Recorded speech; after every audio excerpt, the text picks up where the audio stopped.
Burma is a country in Southeast Asia, bordering Thailand, China, and India. The mighty Irrawaddy River runs through it, draining the Himalayas that lie to the north, emptying into the Bay of Bengal to the south.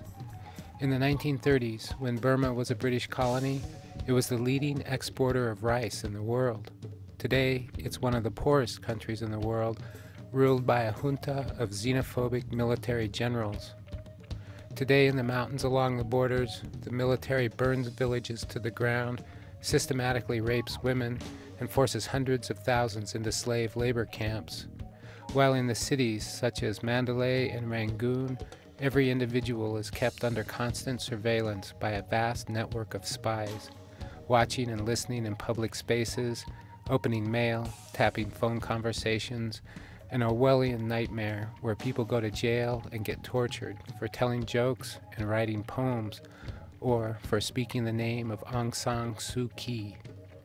Aung San Suu Kyi is the democratically elected leader of the country who's been held under house arrest for most of the last 17 years, even when she won the Nobel Peace Prize in 1991. She lives alone in a house on the shore of Inya Lake in Rangoon, guards outside her gate. She has no telephone, no TV or radio. She has no mail coming in or going out. In the day, she hears the distant roar of traffic. At night, there are frogs. She meditates a lot and waits for a revolution.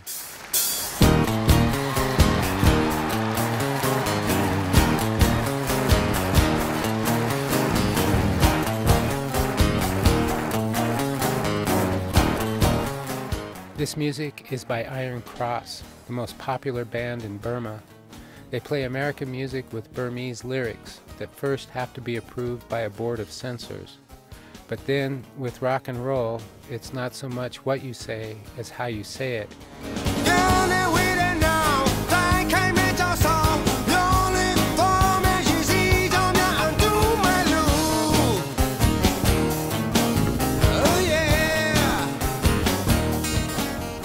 In Rangoon, you hear Iron Cross songs on the radio in taxicabs, coming out of apartment windows, in beauty salons and tea shops.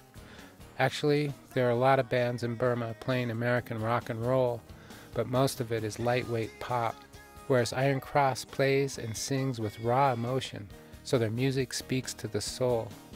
Iron Cross has power in a place where power is supposed to be the monopoly of the government.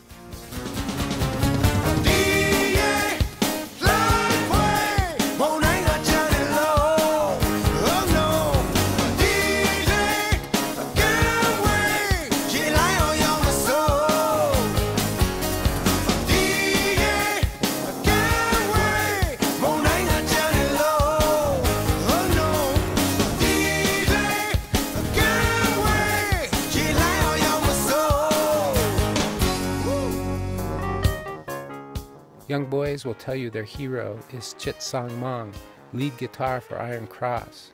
They say he's the best guitar player in all of Asia, no question. And Lei Pugh, the group's lead singer, is a heartthrob and perhaps the most admired celebrity in the country because he taunts the government at every opportunity. Once he put out a solo album called Power 54, and it was on the shelves and people were buying it before the government realized 54 is Aung San Suu Kyi's street address. Another time, his hair was down to his waist and the government told him to cut it, so he shaved his head. And then a military officer asked him to perform at the wedding of his son, and Lei Pugh said, "These are not our people," even though that's not actually true. The sons and daughters of the military junta are big Iron Cross fans, and they're the only ones who can afford to buy the t-shirts and CDs and tickets to the concerts. If Iron Cross was only popular with poor people, they would have been in jail a long time ago.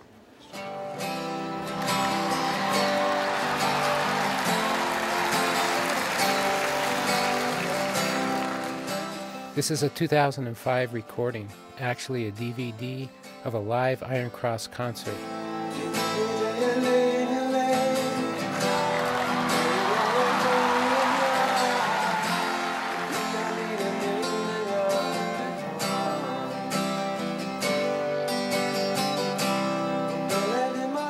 It starts off with Lei Pugh and Chitsam Mong playing acoustic guitars, standing back from the microphones, letting the audience sing along. Everyone in the audience knows the words, and it's clear they're of the upper class, young people with styled hair and designer clothes, and they're all singing like they're in church together. I'm not saying it's enough to start a revolution, but there is something here, a power beyond the control of the military junta.